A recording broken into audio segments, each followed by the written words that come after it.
Good afternoon. Uh, Today we will see the Unified Digital Signal Processor Part 2. So,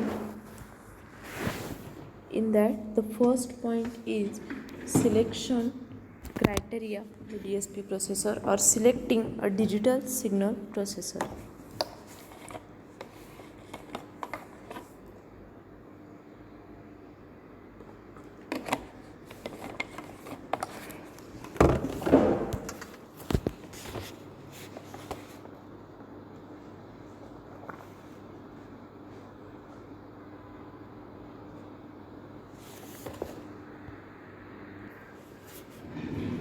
So, the selection of the DSP processor totally depends upon on the application for which it is used. One processor may perform well for some application but be a poor choice for others.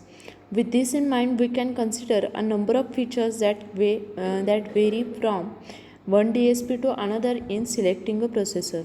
So these features are uh, before that, choosing the right DSP processor, that is, the right DSP can be a job or depend heavily on the application. One processor perform well for some application but poor for other. So the first point is arithmetic format. Now, one of the most fundamental characteristic for of a programmable digital signal processor is that type of native arithmetic used in the processor. The most DSP use a fixed point arithmetic where number are represented as integer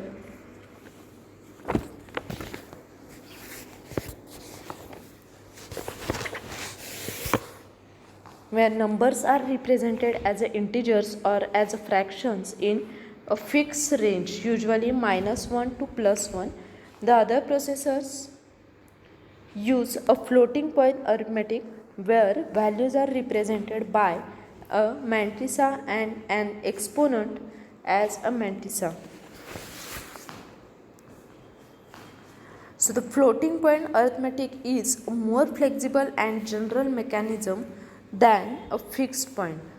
With floating point, the system designers have access to a wider dynamic range, the ratio between the largest and the smallest number that can be represented. As a result, the floating point DSP processor are generally easier to program than their fixed point, but usually they are also more expensive and have a higher power consumption. The increased cost and the power consumption result from the more complex circuitry required within the floating point processor, which implies a larger silicon die. The ease of use and advantage of floating point processor is due to the fact that in many cases the programmer doesn't have to be concerned about dynamic range and precision. In contrast, on a fixed point processor, the programmer often must carefully scale a signals at various stages of their program to ensure adequate numeric precision with the dynamic range of the fixed point processor.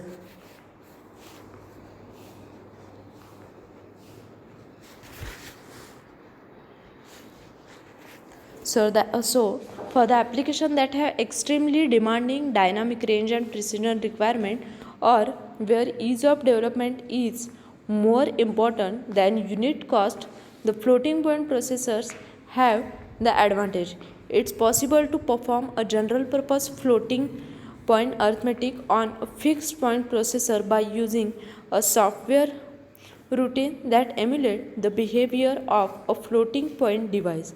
However, such a software routines are usually very expensive in terms of processor cycle. Consequently, the general purpose floating point emulation is seldom used. A more efficient technique is to boost the numeric range of fixed point processor is block floating point, wherein a group of numbers with a different mantissas but a single common exponent are processed as a block of data The block floating point is usually handled in software, although some processors have a hardware feature to assist in its implementation.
So next selecting criteria is data width. All common floating point DSP use a 32-bit data word. For fixed point DSP, the most common data word size is 16-bit. The Motorola DSP 563XX family uses a 24-bit data word. However, Wilson's ZR3800 family uses a 20-bit data word. The size of the data word has a major impact on a cost because it strongly influences the size of the chip and the number of package pins required, as well as the size of external memory devices connected to the DSP. Therefore, the designers tried to use the chip with the smallest word size that their application can tolerate. As with the choice between the fixed and floating point chips, there is often a trade-off between the word size and development complexity. For example, with 16-bit fixed point processor, programmer can perform a double precision 32-bit arithmetic operation by stringing together an appropriate combination of the instruction. If the bulk of an application can be handled with a single precision arithmetic, but the application needs a more precision for a small section of the code, the selective use of the double precision arithmetic may make sense. If most of the application require more precision, processor with a large data word size is likely to be better choice. Next is speed.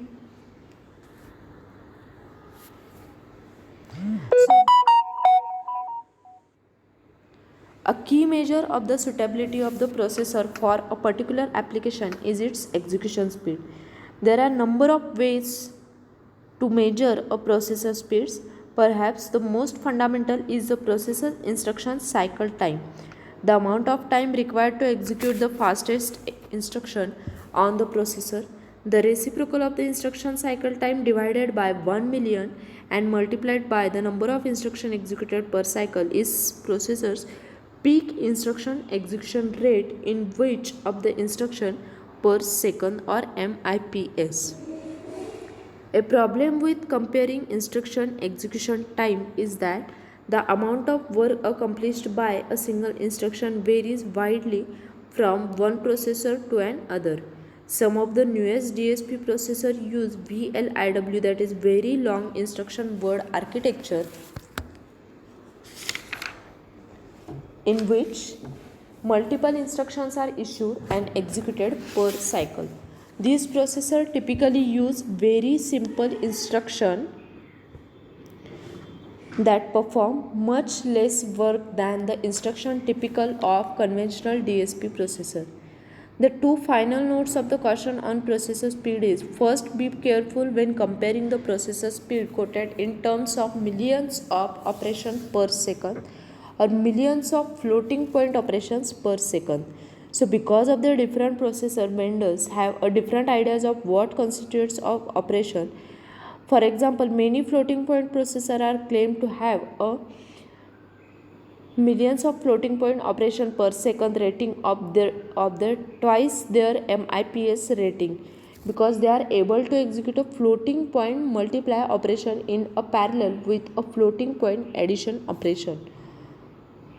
Second, use a caution when comparing the processor clock rate. The DSP's input clock may be the same frequency as the processor's instruction rate, or it may be a 2 or 4 times higher than the instruction rate, depending on the processor. Additionally, many DSP chips now feature clocks doubler or a phase lock loop or PLL that allows the use of the lower frequency external clock to generate the needed high frequency clock on chip.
So the next is memory organization. The organization of the processor memory subsystem can have a large impact on its performance. As mentioned earlier, the MAC and other DSP operations are fundamental to many signal processing algorithms. The most MAC execution require a fetching an instruction word and two data word from memory at an effective rate of once every instruction cycle. Another concern is the size of the supported memory, both an on-chip and off-chip, on and off-chip. The most fixed point DSPs are aimed at embedded system market, where memory needs tend to be a small. As a result, these processors typically have a small to medium on-chip memories and small external data buses. In addition, the most fixed DSPs feature address buses of the 16 bits or less, limiting the amount of easily accessible external memory. Some floating point chips provided relatively little on-chip memory but features a large external databases. For example, the Texas Instrument provides 6K word of on-chip memory, one 24-bit external address bus, and one 13-bit external address bus. In contrast, the analog device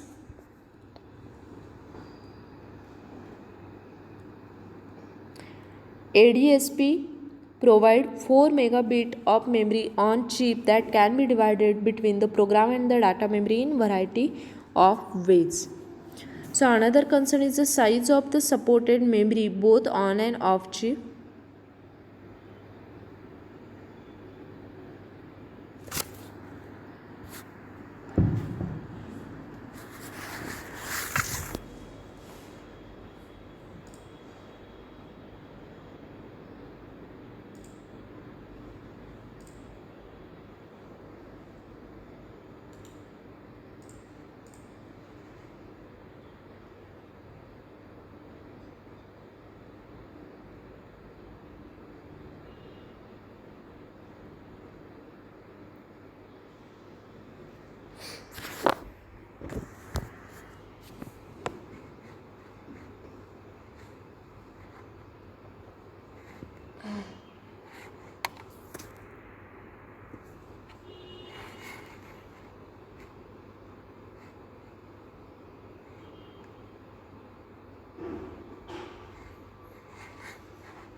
Next is ease of development. The degree to which the ease of system development is concerned depend on the application. The engineers performing a research or prototyping, it will be probably require tools that make the system deployment development as simple as possible. On the other hand, a company developing a next generation digital cellular telephone may be willing to suffer with a poor development tools and development environment if the DSP chip selected save $5 off the cost of the end of the product. Of course, this same company might reach a different conclusion if poor development environment result in 3 month delay in getting their product to market. That said, items to consider with choosing a DSP are software tools, assembler, linker, simulator, debugger, compiler, code libraries and real-time operating system. Hardware tools like development board and emulators, and hardware layer level tools such as a block diagram based code generation environment. A fundamental question to ask when choosing a DSP is how the chip can be will be programmed. Typically, developer choose either assembly language, high level language such as C. Surprisingly, a large portion of the DSP programming is still done in assembly language because the DSP language have a various number crunching requirement. Programmers are often unable to use a compiler, lower execution time, and code size to acceptable level.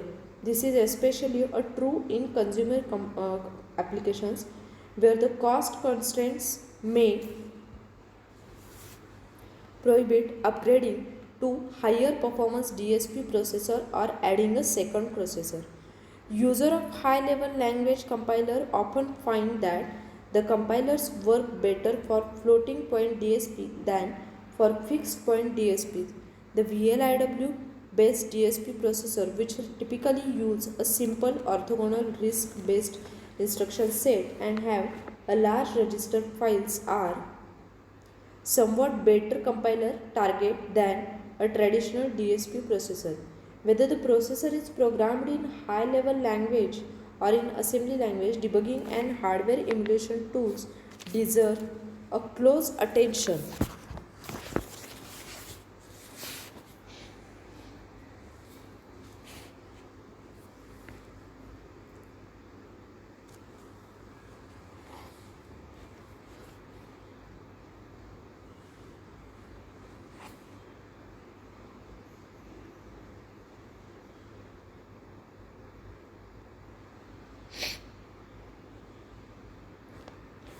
Since sadly a great deal of time may be spent with them. The most DSP vendor provide a hardware emulation tool for use with their processor. The modern processor usually feature on-chip debugging emulation capabilities, often accessed through a serial interface that confirms IEEE 1149.49.1 JTAG standard for the test access port. Off-the-shelf DSP system development board are available from a variety of manufacturers, and it can be an important resource. The development board can allow the software to run in real time before the final hardware is ready, and it can thus provide an important productivity boost. Additionally, some low production volume system may use a development board in the final product. So the scan based emulation is especially useful because debugging may be accomplished without removing the processor from the target system. Other debugging methods such as a pod based emulation require replacing the processor with a special purpose emulator. Off the shelf DSP system deployment development board are available from a variety of manufacturers, and it can be an important resource. The development board can allow a software to run in real time before the final hardware is ready, and it can thus provide an important productivity boost. Additionally, some low production volume system may be use a development board in the final product.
Next is multiprocessor support. So the certain computationally intensive applications with high data rate, for example radar and sonar, often demand a multiple DSP processor. In such cases, ease of processor interconnection in terms of the time to design interprocessor communication circuitry and the cost of linking processor and the interconnection performance in terms of communication throughput, overhead and latency, it may be important factors. Some DSP families, notably the analog devices ADSP 21066, provide a special purpose hardware to ease a multiprocessor system design.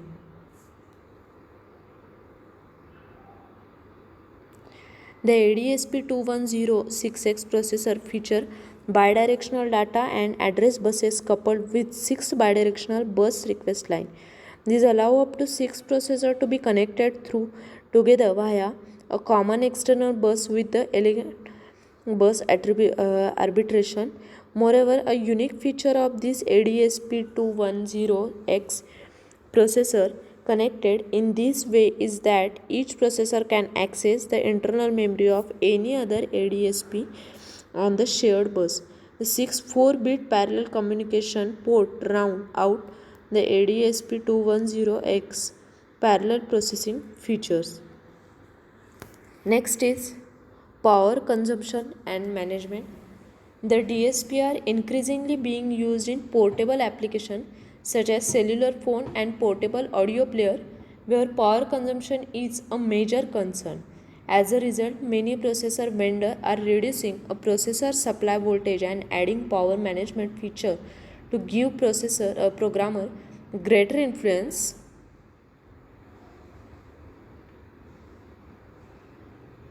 over processor power consumption. The power management features available on some DSPs include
So the first is reduced voltage operation.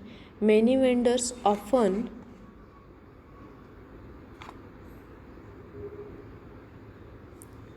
low voltage 3.3, 2.5 or 1.8 volt version of their DSP processor. This processor consume far less power than 5 volt equivalent at the same clock rate.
Next is sleep or idle mode. The most DSPs feature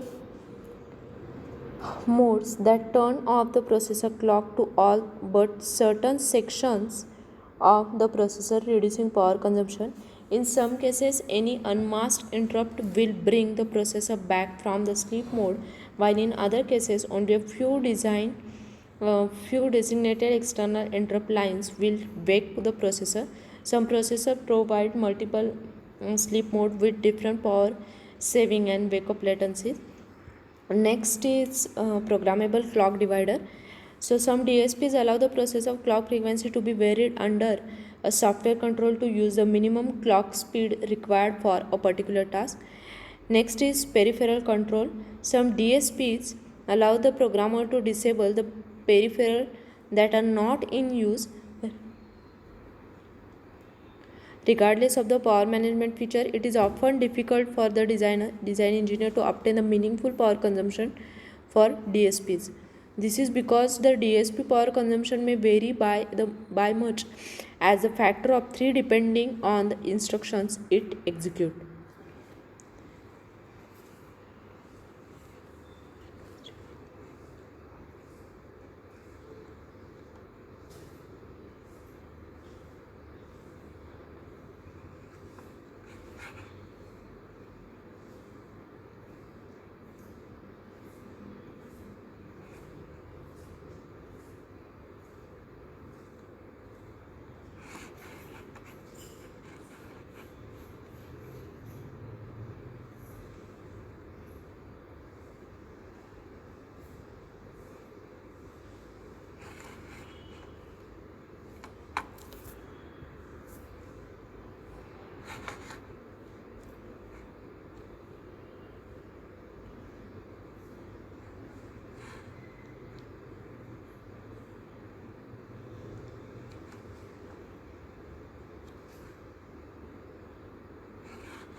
The last is cost. Obviously, the processor cost is major concern for the first that are to be produced in volume. For such application, the designer tried to use the lowest cost DSP that meet the requirement of the application. Even though such devices may be considerably less flexible and more difficult to program than costlier processor. Among the processor families, the least expensive family member tend to have a significantly fewer features, less on-chip memory and lower performance than the more expensive members. A key factor in processing pricing is dependence of price on device packaging. For example, plastic thin flat package can be significantly less expensive than pin grid array package. Thank you.